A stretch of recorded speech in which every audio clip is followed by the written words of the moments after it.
She was forced to marry her sister's fiancé in a coma. What happened next shocked all. The crystal chandelier threw a soft gold light across the huge living room, making the place look even richer, while the air felt heavy and tight. The only sound was the slow tick of the old wall clock and the quiet, shaky cry of Ava. Maya sat stiff on the velvet sofa, fingers digging into the fabric of her dress while her heart pounded hard. Across from her, her parents, Mr. and Mrs. Cole, stood with their arms folded, faces flat and cool. Ava, the favorite daughter, the one praised for everything, dabbed at her tears with a silk handkerchief like a scene in a movie.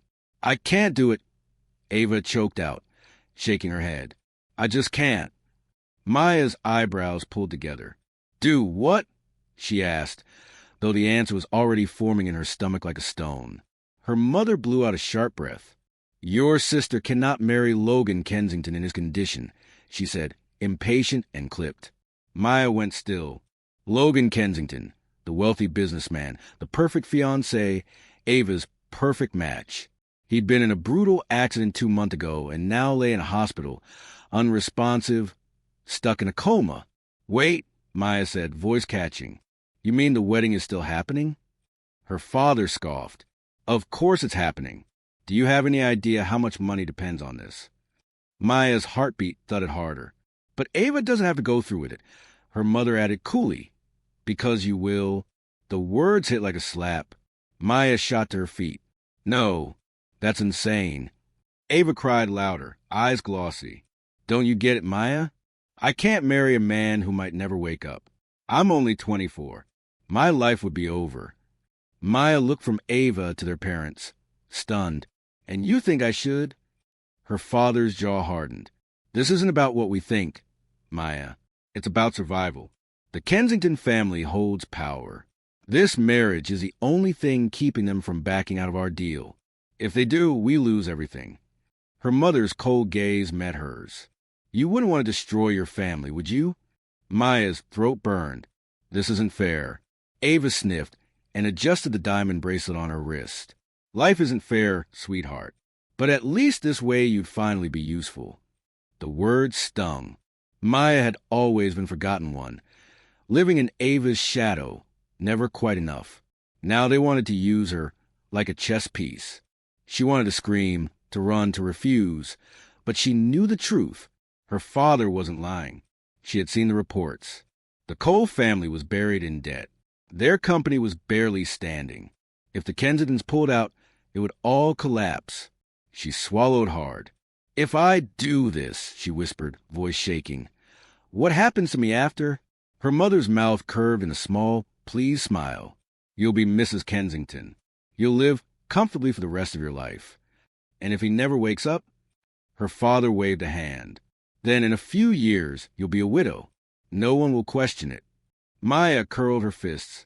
They were choosing her future like it was a business form. She had no choice. "Fine," she said softly, breaking inside. "I'll do it."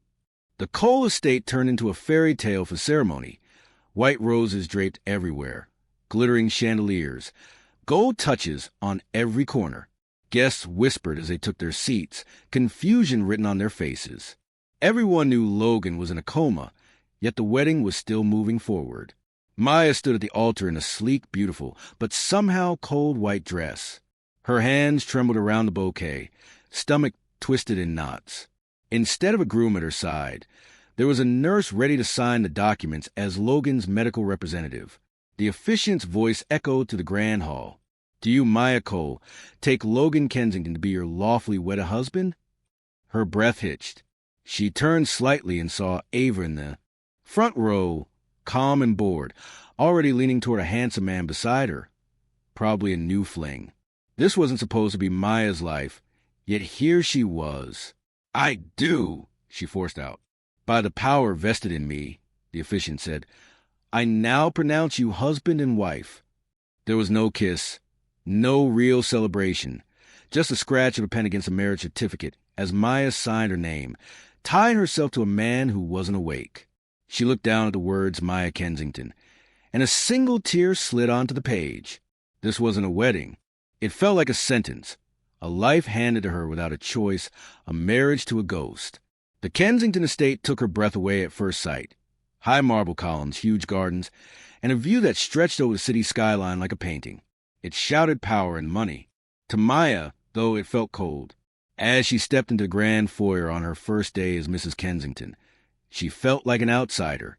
The staff lined up to greet her, some polite, some guarded, some whispering behind careful smiles. "Look at her. Married him for the money while he's in a coma," someone muttered. "She won't last here," another said softly. Maya kept her head high. She wasn't here for cash. She was here because she had no other path.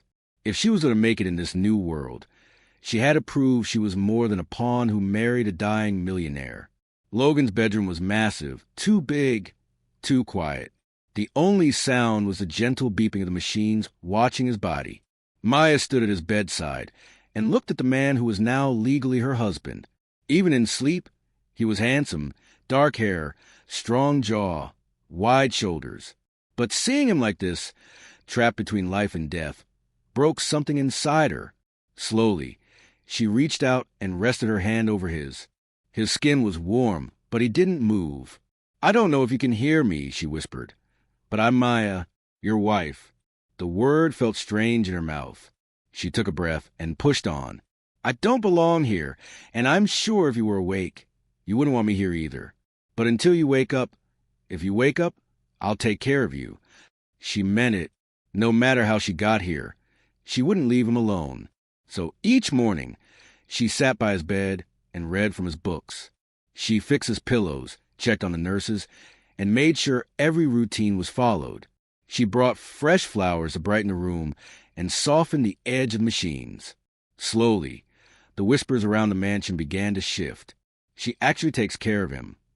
I thought she was waiting for him to die. Maybe she's not as cold as we thought." One evening, searching for a novel in the giant library, Maya found a locked drawer in Logan's study. Curiosity tugged at her. She glanced over her shoulder, then slid a hairpin into the lock. It clicked open. Inside was a folder of documents and photos. Her breath caught. It was a report on Logan's accident. But something was wrong.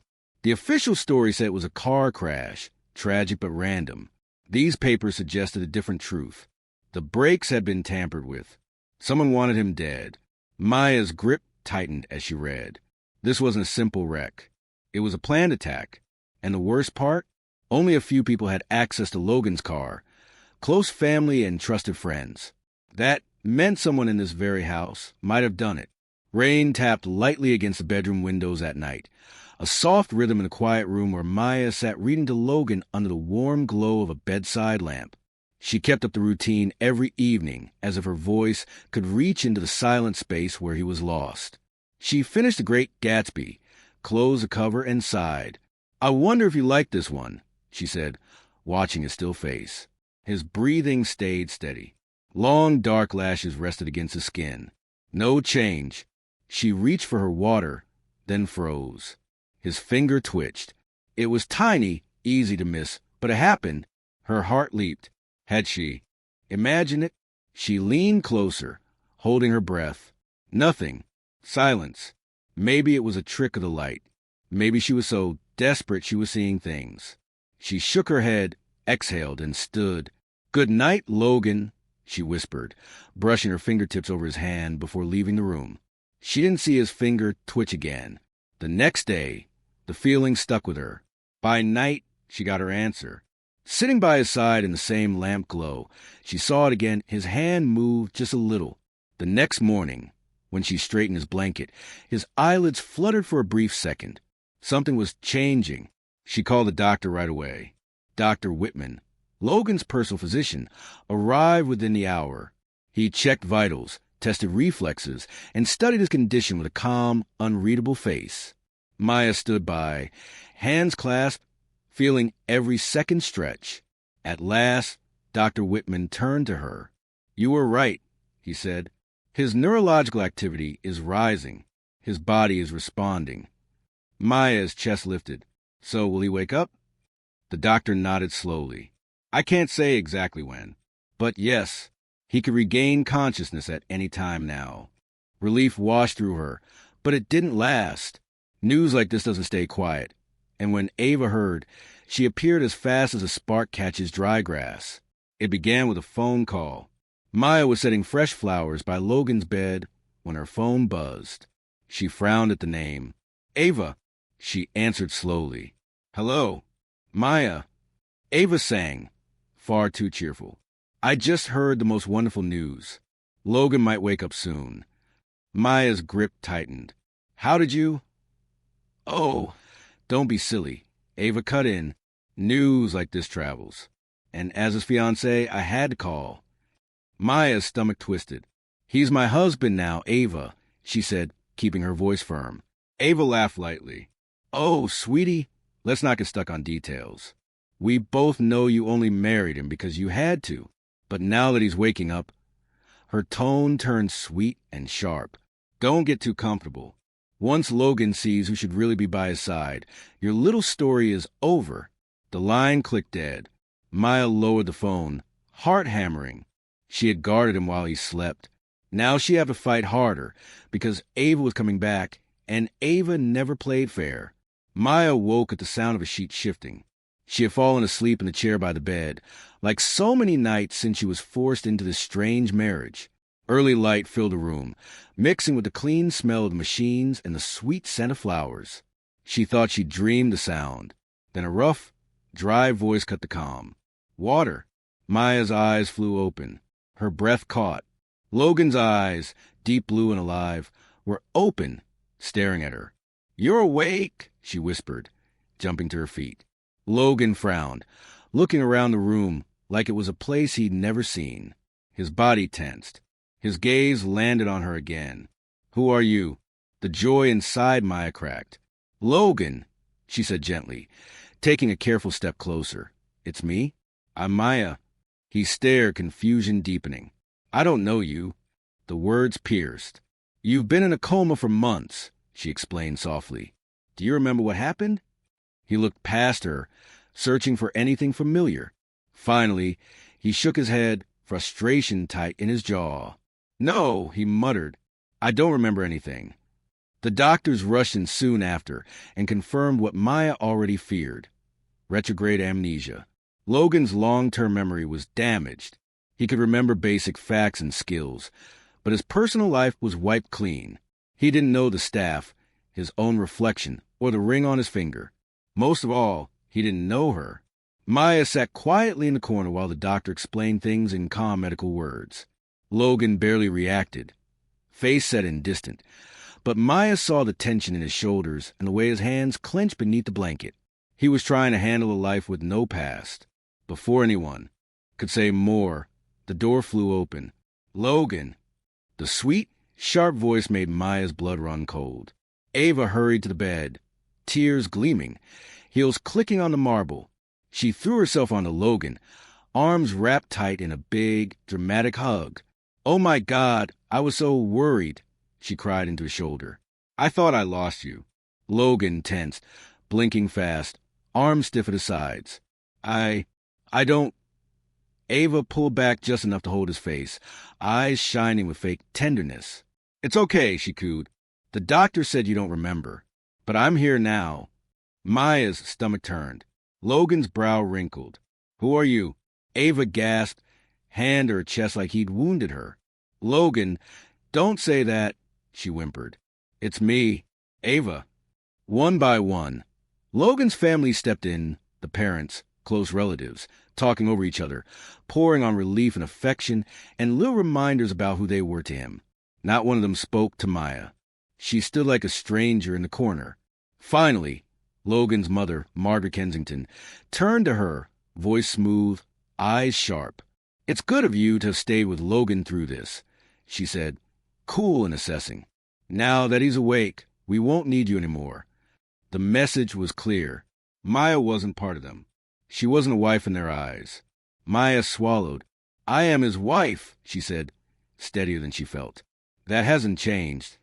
Margaret's lips tilted in a small, dismissive smile. We'll see, she murmured and turned away. That evening, as Logan tried to absorb the emptiness where his memories should be, Ava sat beside him and stroked his hand. I know this is confusing, she whispered, but trust me. He hesitated. She leaned closer, voice soft and shaping the story. I've always been with you. I was your fiancé before the accident. I've been waiting for you ever since. From the doorway, Maya clenched her fists. Ava had walked away the moment Logan became a burden. Now that he was awake and wealthy again, she wanted to reclaim him. Maya could leave. Her part was done. But then she looked at Logan. Confusion and pain flickered in his eyes. She had stayed when he had nothing to give. Now, when he needed the truth, she couldn't turn her back. She stepped forward, voice calm but firm. Logan, she said, and both he and Ava looked up. She held his gaze. I am your wife. Whether you remember me or not, I'm not going anywhere. Ava's smile tightened, but Maya didn't care.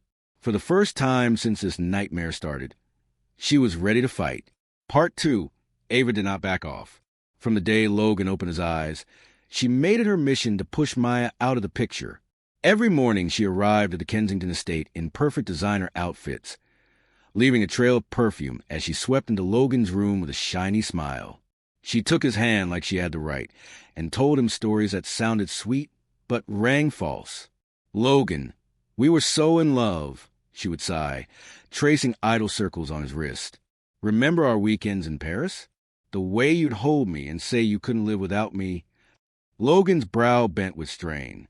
I don't remember, he would say, voice tight. Ava's face would fall for half a second. Then she'd paste on a soft smile. That's okay. We'll get back to it. We have time. From the doorway, Maya felt her stomach turn. She knew those stories weren't real. Logan and Ava had been more deal than romance, more show than heart. But his memory was a blank window, and Ava was busy painting it with a new picture that made her look like the perfect match. Even so, Maya refused to leave. She didn't argue or demand space. She simply stayed. She showed up for the hard parts. Physical therapy that made his muscles shake, slow walks down the hall with a cane he hated, endless tests that left him drained. She read to him at night when the house turned quiet, her calm voice filling the empty edges. She kept the routine steady and the room warm, so he always had something solid to hold on to. And when the weight of not remembering pressed on him like a wall, she just sat with him and let the silence be safe. One evening, after a long rehab session, Maya set a warm towel on his arm to ease the ache. Logan watched her with a careful look. You don't talk much about before, he murmured. Maya paused, then met his eyes. I don't think the past is what matters most, she said softly. What matters is who you are now and where you choose to go. He studied her, something gentle flickering across his face. Then, for the first time since he woke, he gave her a small, real smile. Days turned into weeks. Something subtle shifted. When Maya wasn't around, Logan noticed. He asked where she'd gone. He asked how her day was. He picked up on tiny details. How she tucked her hair behind her ear when nerves crept in, how she hummed under her breath when she read, how her hands trembled a little when she was upset, yet she never lost control. One night, as she helped him settle into bed, he caught her wrist before she could step away. Stay, he whispered, voice rough. She hesitated. Logan, I don't know why, he said, eyes searching hers. But when you're here, it doesn't feel so empty. The words went straight to her chest. Maybe he didn't remember their strange beginning, but something in him was starting to recognize her anyway. Ava felt it too, and the fake sweetness she wore like a coat began to crack. The next morning, as Maya adjusted the cane height so it wouldn't strain Logan's shoulder, Ava stormed in with anger flashing her eyes. This has gone on long enough, she snapped. Logan, she's tricking you. He frowned. What are you talking about? Ava crossed her arms and fired the arrow. You don't remember, so let me tell you. She was forced to marry you for money. She didn't want you. Not then. Not ever. The room went still. Maya's fingers curled into her palm, but she stayed quiet. Logan didn't look shocked. He looked thoughtful. After a long beat, he turned back to Ava. If she wanted only money, he asked calmly, why is she still here now that I'm awake? Ava's mouth opened and closed. No answer came. In the silence, the truth had its own weight. But the bigger truth had been pressing on Maya for days. The accident. The official report never sat right with her. Logan knew cars. His team did regular maintenance. How had the brakes failed without warning? Who had anything to gain with him lying in a hospital bed, silent and out of the way? Every path she followed led back to the same person, Ava. It felt awful to think it, but fear didn't change facts. If someone had tried to take Logan's life, they might try again. She needed proof. Late nights became her hunting ground. While the estate slept, Maya went to the paper trail. Repair orders, service logs, insurance emails, and bank records that someone hoped no one would check. Then she found it. A large payment, pushed through just days before the crash, wired from a master account to a small mechanic shop at the edge of town. It was the same shop that had last touched Logan's car. Her pulse hammered. The next morning, she drove there. The place smelled like oil and hot metal. A tired man stared at the counter, barely glancing up when she walked in. "I need to ask about a car," Maya said, steady and clear. "It was serviced here a few months back." The man's eyes sharpened. "What car?" "Logan Kensington's." He stiffened, then looked away. "Don't know anything about that." Maya slid her phone across the counter. Screen lit with a screenshot of the payment. Then explained this. The color slipped from his face. She stepped closer. "Someone paid you to tamper with his brakes," she said. "Who was it?" He rubbed a hand over his jaw, tore between fear and exhaustion. "I don't know her name," he muttered. "Just a woman. Blonde. Fancy clothes. Said it had to be. Quiet." Maya's stomach dropped. It fit Ava like a custom dress. That evening, anger and dread churned in Maya as she crossed the garden toward the terrace. Ava sat there like she owned the sunset, sipping wine while the sky burned orange and pink. The beauty of it felt wrong against what Maya now knew. She set the printed records on the table with a soft slap. "You did it," she said, voice low. "You paid someone to sabotage Logan's car." Ava's glass paused midair. For a moment, all you could hear were the leaves and the distant city hum. Then she set the glass down, leaned back, and smiled like Maya had told a joke. "So," she said lightly, "you finally put together—" Maya's chest tightened. "You're not even pretending?" Ava's laugh was soft and cruel. "Why should I? It's not like you can stop me."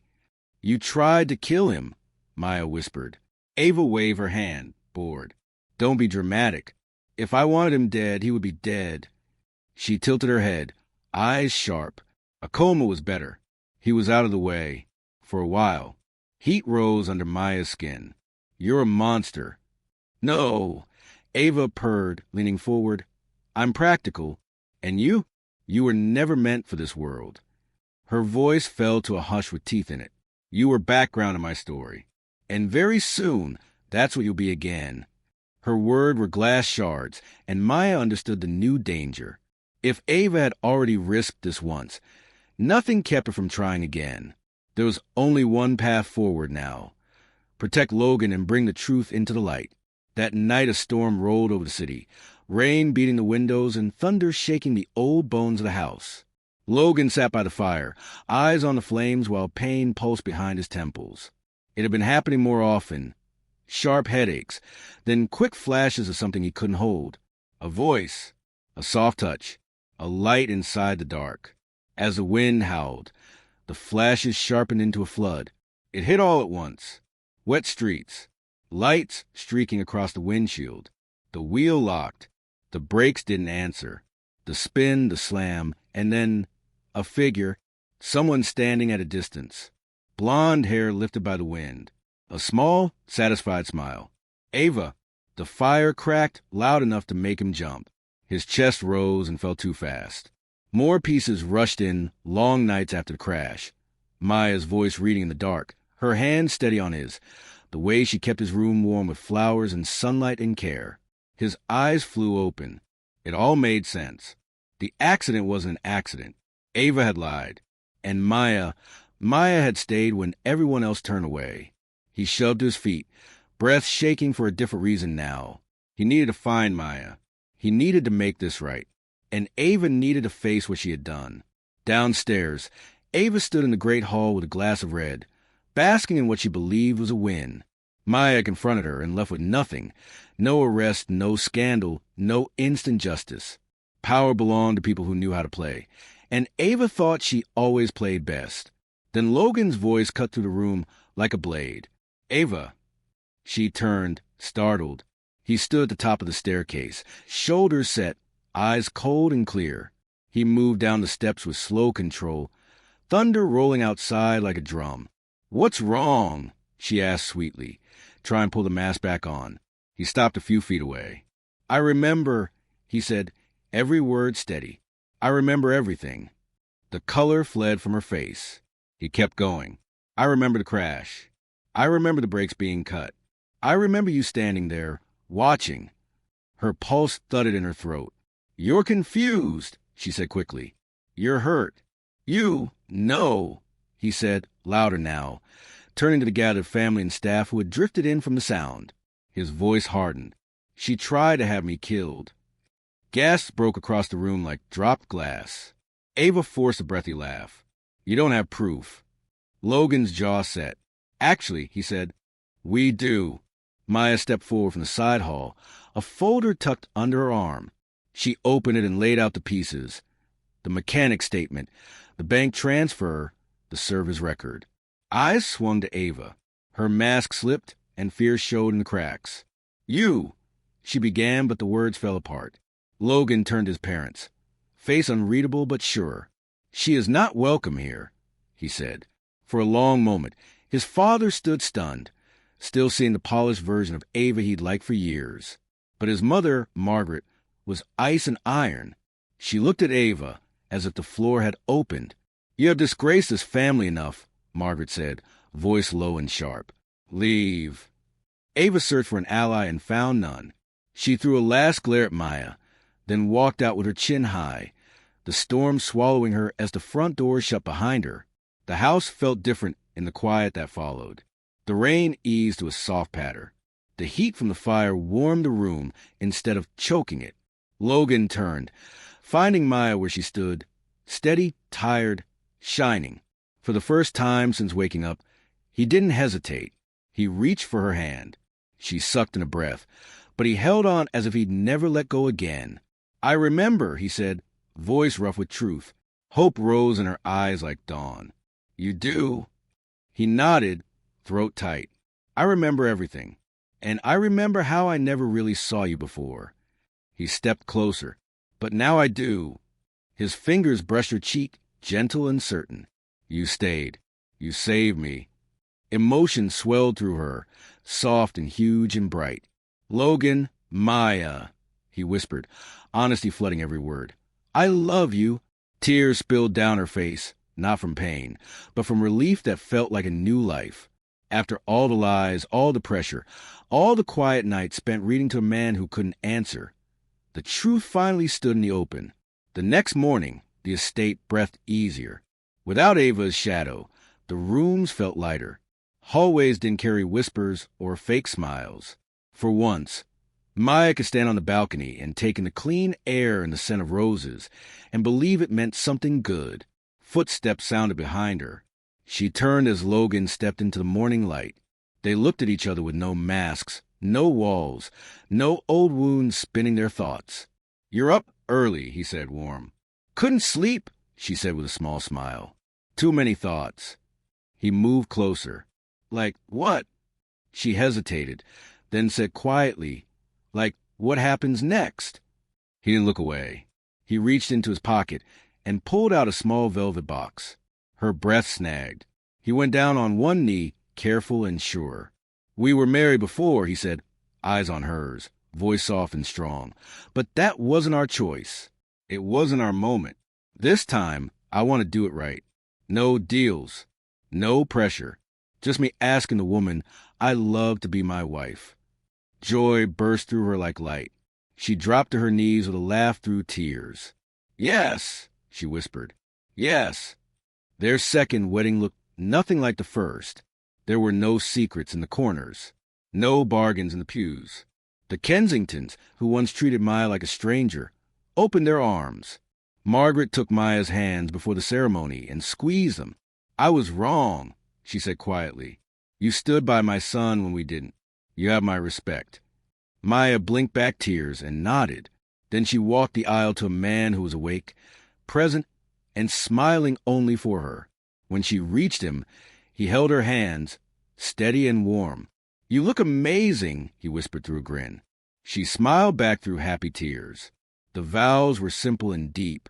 When Logan pressed his forehead to hers and kissed her, real and tender and so deep, the rest of the world went quiet. This time, it was love, and only love, at the center. After the reception, they stood under a sky sprinkled with stars while the house settled.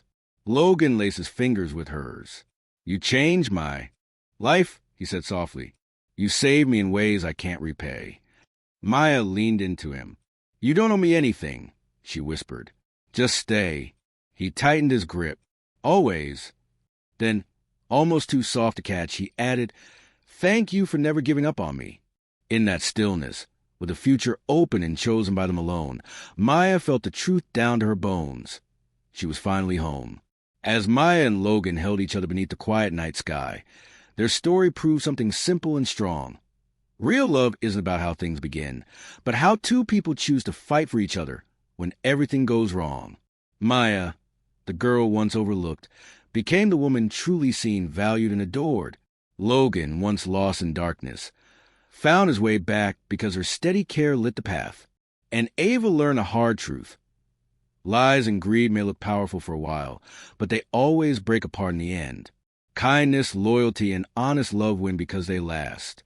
If this tale touched your heart, please like, share, and subscribe to Heartline Story for more moving, uplifting journeys. Turn on notifications so you never miss a new chapter that might brighten your day. Thanks for watching, and remember, when love is true, it finds its way home.